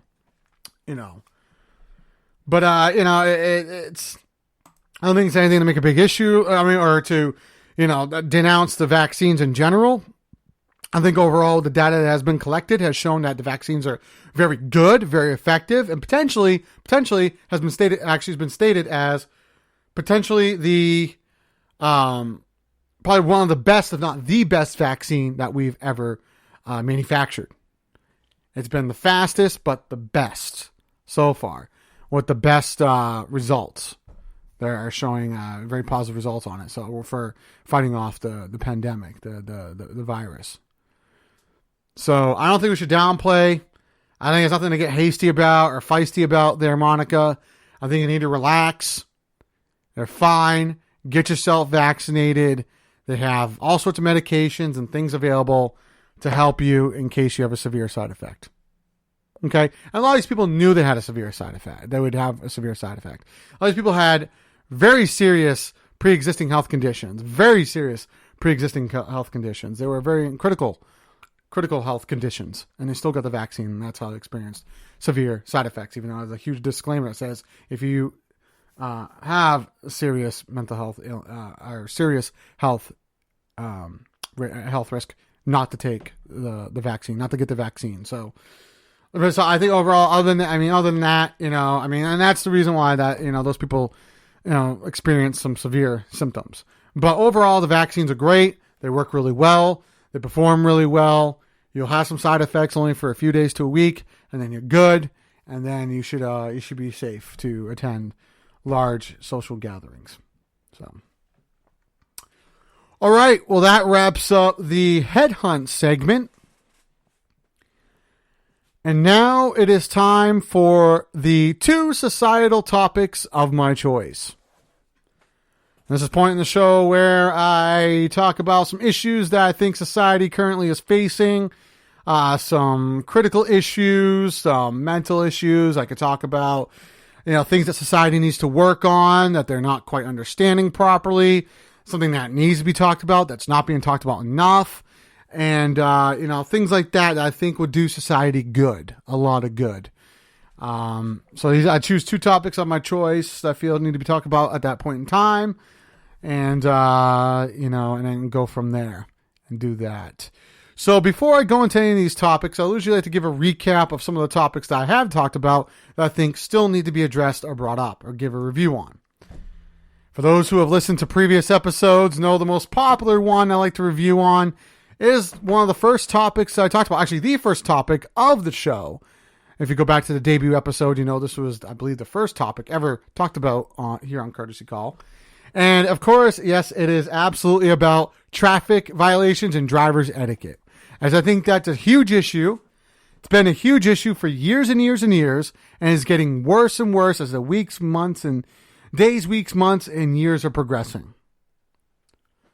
People are caring less about safety on the roads, more about getting to a place in record time. They treat the roadways like it's a speedway. They don't feel like being patient and just getting to where they need to go safely. They just rather just ram someone off the road or not look where they're going or T-bone someone. I think this past week during my commutes from my camping trip back in Vermont, this past week I was in Vermont in Waterbury, did some camping at Little River Campground. But anyway, on our way back, I ended up experiencing like about 3 to 4 accidents, maybe 5 accidents along 89, coming back into New Hampshire. And then on my way to my daily adventures, to work and such, I experienced 5 or 6, maybe 6 or 7 or 8 accidents. At least 5, 4 or 5. People getting T-boned, people being run off the road, people hitting tree stumps, people not watching where they're going. I think the other day I ended up coming back home from work and saw a large truck smashed up, and then saw a small SUV, or it was a small station wagon looking vehicle. It was like one of those Matrix cars, one of those the Matrix car. Yeah, so that car ended up getting totaled completely. So that's another thing. Some of these accidents are not just truck on truck and car on car. Some of these are large trucks onto small cars. And usually one of these people, or both, were complete dummies and didn't watch where they're going. People don't only look one way, but don't look the other before going. People get impatient. People think, oh, I have just amount of time to go before I hit this person. I have just amount of time. I can go down and still be cool. I'll still be good. When they misjudge because they're either smoking weed, doing drugs, or just have a hangover, or whatever the case may be, they misjudge and end up hitting someone. When you're on the road, like I've stated before, you have a responsibility to not only keep yourself safe, but other people safe. If you don't care about other people's safety and continue to violate safety protocols, you are just in the wrong to the max. And that's not something that I'm willing to be okay with. So, and especially people on the road, probably today, some people there might be a large amount of traffic possibly because people are trying to get home early after celebrating the 4th. They don't want to be caught up in traffic, but ironically, they end up getting in traffic because other people are thinking the same way. You just got to be safe. You got to be safe. And I know tomorrow there may be a large amount of traffic. Tomorrow and Tuesday, there'll be a large amount of traffic. People heading back to other states or their other towns and cities to from the holiday. And I encourage you, during your commutes to and fro your destination for the holiday, for the 4th of July, please be safe. Be safe this Independence Day. Be safe every day. And make sure you give enough time, enough reaction time for yourself. Do not speed. Do not run the roads like it's a speedway. And be considerate of other drivers. Okay? Usually talk about that. And I was talking about the other topic that was the first topic of the show was, of course, as we know, some of you have listened to previous episodes. Know that it is parenting. Piss poor parenting. Parenting is still little, it could be better. Parenting is very important. It depicts whether your child's going to grow up to be successful and understand things, or they're going to grow up to be pretty stupid, or they're going to grow up to being cocky and confident, thinking that they know what they're doing, but really have no idea what they're doing, and will screw up a lot of things, not only for themselves, for other people. So parenting is very important. And as a parent, you should be taking responsibility. You have the time to have a kid, and you have a kid, it's your responsibility. You do the act, you got to take responsibility for what follows. You should be a good parent. I don't know why anybody doesn't want to be a good parent. They may feel like that they're not ready. They're not quite there yet. They feel that they might not have the full skill and energy that it takes. And I know parenting can be a lot of work. I'm not a parent for human children. We're a parent of feline children, which is much different. I get it. But I mean, I've taken care of children before. I've helped, babysit children, and I know it's still different. I can only be empathetic and not sympathetic because I haven't had my own set of human children and whatnot. But a human child. But I do know that, from what I heard, that parenting is a lot of work. I can only imagine it being a lot of work, very stressful, and I am very confident that when I do have human children, they will grow up to be productive, smart, and will do well for society and do a lot of good things in the community and society. So, I mean, again, I'm not a parent yet. I don't know, but I'm very confident in stating that when I have children, my lady and I have children, we are going to raise good children. We're going to raise productive, smart, intelligent children that do very well and good for society. Why? Because we know that we can become great parents. And we have what it takes. So yeah, parenting could be a better job. I've seen parents give in to children, throwing stuff in the store, granting them still, rewards, not disciplining them, and letting them do whatever they want. I'm sorry, but if you're an idiot, your kid's going to be bound to be an idiot. That's just the truth. But anyway, so let's get to the two topics, societal topics of our choice, of my choice. This first one has to do, it's kind of like parenting. It has to do with teaching. This one has to do with making sure people know what they're doing moving forward and are educated and doing the right thing and such. This topic is about training people. Are training people properly?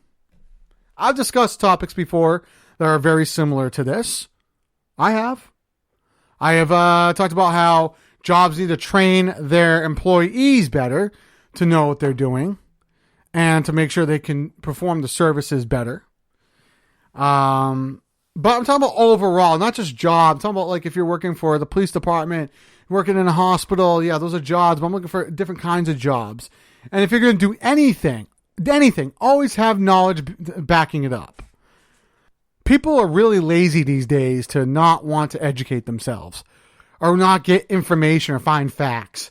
A lot of them just like to play their video games. There's so many distractions out there that stop people from being productive and doing the right thing and gaining knowledge on things. And then they have this thing in their head that they just automatically got knowledge out of nowhere. Without reading a book or reading information or having experiences, they automatically, for some reason, think that they know something. Like all of a sudden a cartridge of knowledge just got inserted into their head. I don't understand. I mean, I think for me, when I do anything, I like to have some knowledge. I like to know what I'm doing.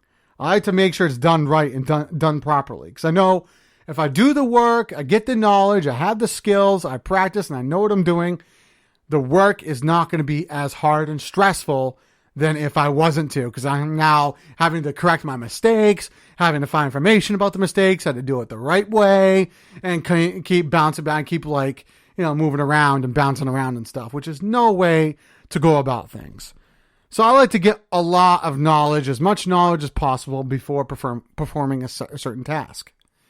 And, I think that's the best way to do it because things go well when you do that. Things go well. Things are built well. Things are performed well. Things are handled well. Things are corrected well. And things are much more healthier. When problems arise, we can handle it in a better way. So make sure you're well trained in anything you do. It's not just your job. It's also anything that you do. Be trained in how to be a mechanic. You might not be a mechanic, but if your car breaks down on the side of the road, don't always rely on AAA because sometimes things may be time sensitive and AAA may not get to you maybe within an hour or so depending on where you are, especially out in the middle of nowhere. Who knows? It'll be better to DIY that, be more self-sufficient, learn how to change a tire, learn how to take care of an engine parts, learn how to figure out if it's your alternator belt or if it's just like a fuse problem. Learn, how to, fix your exhaust or fix whatever part you need to get your car back on the road. Now, you may not always carry an engine in your back seat or car parts in your back seat, but there might be some problems that you can fix easily with some of the items you do have in your car. If you have like a small, repair kit in your car, always carry a repair kit in your car. You can handle a problem. I would also carry a first aid kit because you could get yourself cut or hurt or injured while doing these things. You want to be able to take care of yourself if that was to happen. So train yourself to be a mechanic. Train yourself to take care of yourself and your health. Trust the doctors, trust the nurse, some of the nurses out there, yes. But also there are some sources online that are completely false, but there's some sources online about health and stuff that is completely true and factual. There's some online sources that doctors will recommend you to read if you want to find factual information about your health and about your body, about everything that you need to know and such. However, there are definitely some websites that they recommend you not to listen to or to read or pay attention to. I know one of them, the infamous one, is WebMD, because that's pretty much like a Wikipedia for medical information. I mean, Wikipedia, if you're in college, ever gone to college, pretty much all your professors have recommended you not to ever use Wikipedia because it's not a reliable source. It can easily be edited, changed, and give out false information. It's the same thing with WebMD. And if you did have professors that recommended you to read and to trust Wikipedia and WebMD, then you had a bad professor that didn't train you properly, didn't educate you properly, because that's definitely a site you should not trust. If you I would get trained on how to swim in case you allow yourself in like a river or an ocean or like a lake. You always learn how to swim. Train yourself, train your brain to be educated. Learn how to build something, learn how to manufacture something, put something together, draw up something, create something that's useful for the world, that can help the world in a major way. Always look to do good and train your mind. Because if you continue to linger on not knowing, relying on false information, and relying on, crap, and if you're teaching people the wrong information and the wrong materials, you're not going to teach them properly, and there can continue to be a lot of people who are confident but are morons at doing stuff, and that's how they make more mistakes and create more work for a lot of people out there. So that's the subject. Topic number 1, train yourself. Train and educate yourself always, and get the real facts. Test them out if you're not sure. If you're not sure, just be like, oh, I wonder if this is this. Test your hypothesis. That's what scientists do. Test it out, find the facts. Thank you. Second topic is kind of correlates a little bit with the first topic in a way, as a point of, getting information out there and the correct information out there. This topic is very vital today, and I think it needs to be changed. Oh my word, there needs to be corrections with this one. This second topic of this episode, the second topic is about the education system, the school system. Now, I'm not sure how the school system is in your state or in your area, But I know here in Concord, New Hampshire, and other parts of New Hampshire, there's a lot of school districts that are, well, could be a little bit better. Could do a better job at making sure they, keep up to date with things and do things more sufficiently and efficiently. The education system's almost becoming like the health system, almost a complete joke. I've discovered from what, parents have told me, and some students that are in a school district these days are in grade school or high school, have shared with me that they don't teach them the ABCs the right way. They don't teach them math the right way. There's a new math system where you have to constantly do layers and layers and layers, which I think is highly stupid. They don't teach them the critical composition of information like we learned. They pretty much online everything, which I can understand, using online, considering that a lot of, occupations, a lot of fields out there are going to require you to use a lot of technology. Everywhere it's going to be, relying on technology. So, online platforms and using iPads, iPhones, and cell phones and smart devices are going to be the future of the world in general today. It already technically is. It already is. But it's going to even be more so as, the days, weeks, months, and years progress. But here's the thing. You still should teach students and people the correct way and the more critical way. Because here's what we fear. Here's where us millennials and baby boomers fear. We fear that there's going to be a day. There's going to be a day with all this technology being produced at a fast rate, all this internet, all the ionosphere being filled up, and satellites being extremely busy, that there's going to be a day where all that crashes, or the technology is going to be shorted out, or the smart devices are not going to be able to function properly for some time. At some point in time, whether it's a day, week, month, or year, or whatever the case may be. And when that happens, production's going to stop, and people are not going to know what to do.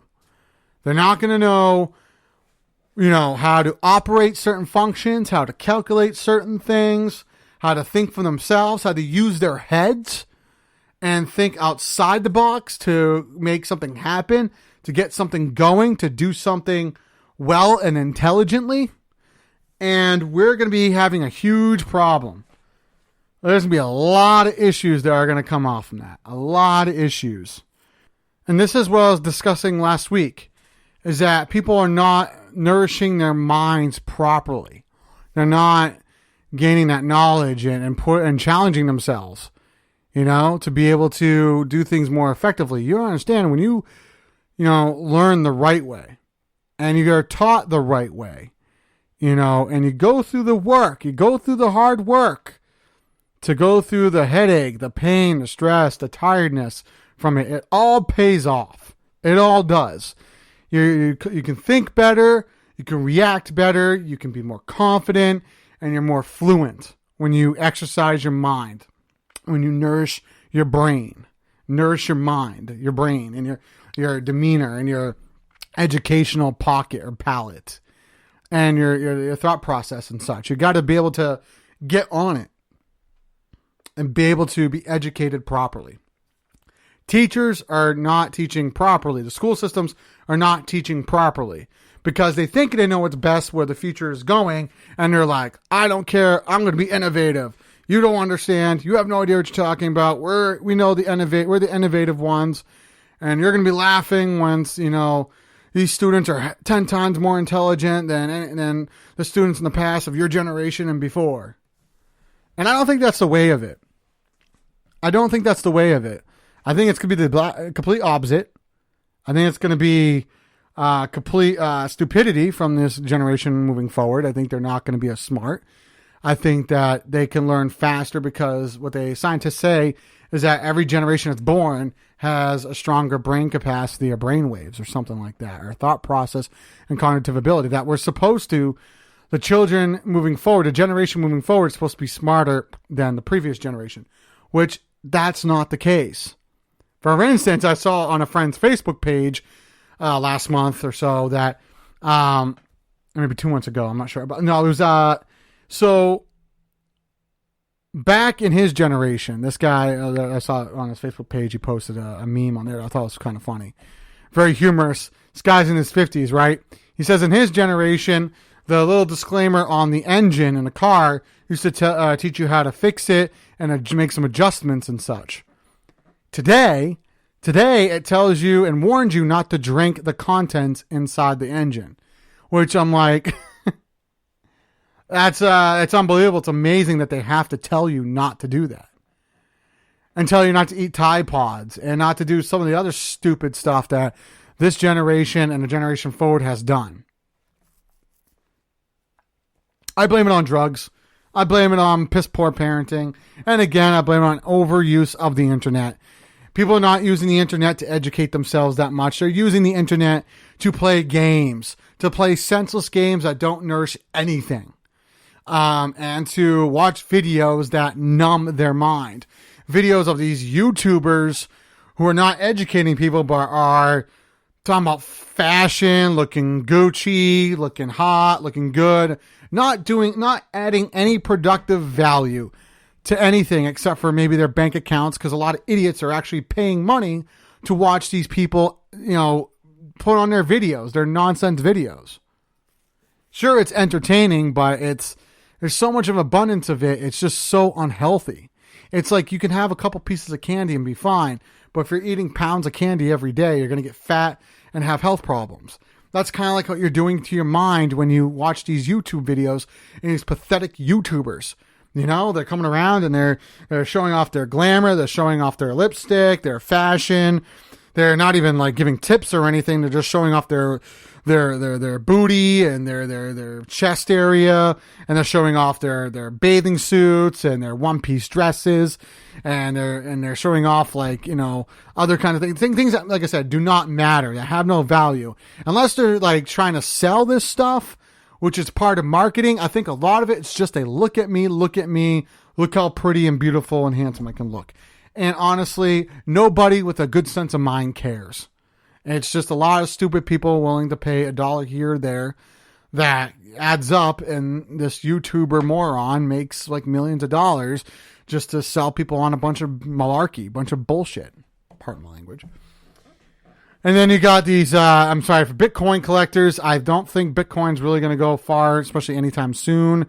I think that this is all hype. I think that there's some places that may take Bitcoin, but it's never going to be dominantly regulated. It's going to make no sense to go broke over this currency. I think this guy from like Sweden or Finland or wherever he's from, I think he's Russian maybe, is gaining trillions of dollars, billions and trillions of dollars in a quick period of time to get people to believe in hogwash such as Bitcoin. So anyway, back on topic, back on subject. So yes, I believe that we need to educate ourselves better. I believe the education system needs to get better at actually teaching people American history, teaching them the true history, but also the history that generations have learned. Teach them mathematics the correct way, the challenging way. Nothing ever got done by shortening the challenges or reducing challenges or reducing anything or backing down from a challenge or challenges. Nothing great came of that. Great things happen when difficult challenges are accomplished. And the more difficult, the more rewarding they can be. If you fail, you just keep plugging at it until you win. But if you fail less, or you could barely fail, or not even fail at all, if you educate yourself properly and if you educate others properly with facts. Teach them the real sciences, the thorough sciences, the factual scientists in full detail from the ground up, the challenging and nourishing way. That's how things get done. Science was one of my favorite subjects in school. I love science. I love fact. I love how things work. It was my favorite subject in school, and I am kind of upset and disgusted that it gets shorted out. Learn English. Not many people. Oh my word. English is not used properly today. It is not used properly at all. Grammar is out the window because people rely on autocorrect all the time when they don't rely on just using proper English. Now they're not speaking proper English. They haven't. They have the ability. They were raised in this country and they were speaking dominantly English, raised to do that. And I'm pretty sure at one point they were speaking fluent English or proper English, but they failed, and now they're dropping, and now they're not even using much English or proper grammar at all. A lot of people are not even finishing their words. Yeah, prob, respect, man, def, yo, bro. You know, I mean, like, stuff like that, like, get a language. It's really a sign of unintelligence. It's creativity, play with words, whatever you want to call it. It's a sign of unintelligence. So, that's the fact. Educate people properly. Education system's a joke right now. It needs to change. People need to learn the right way in schools, and they need to learn the nourishing and correct and critical ways. Or else you are going to be one of the problems why society is stupid and many problems come about. Think about it. All right. We have reached the end of the episode. Oh my word, we went a little long. A little bit longer than I was anticipating, that I was hoping for too. So, but yes, it's the end of the episode. I want to thank IPMNation.com's president and CEO, Matt Connerton, for giving us the spot. And of course, all of you listeners for tuning in. Be sure to tune in to next week, which will be episode 25, where I will talk more about the developments of the Miami-Dade residential tower collapsing. I'll talk more about this January 6th insurrection select committee probe that Speaker of the House Nancy Pelosi has put together this past week. More developments on our wonderful president, on what he's been up to and what he's doing. Probably more snippets about the Olympics coming up soon. Also, more updates on COVID-19, the vaccinations, as well as another headhunt segment and 2 more societal topics of my choice. That'll be episode 25, which will air next week, July 11th, 2021, and will be available at 10 a.m. on IPMNation.com. Also, I'll encourage you to check out Matt Connerton's Matt Connerton Unleashed, weekdays at 4 p.m. on 95.3 WMNH, and right here on IPMNation.com. All right, on the behalf of Courtesy Call Podcast, I am your host, Scott Perry. Be kind, be mindful, and do your part. Happy 4th of July. Enjoy your week.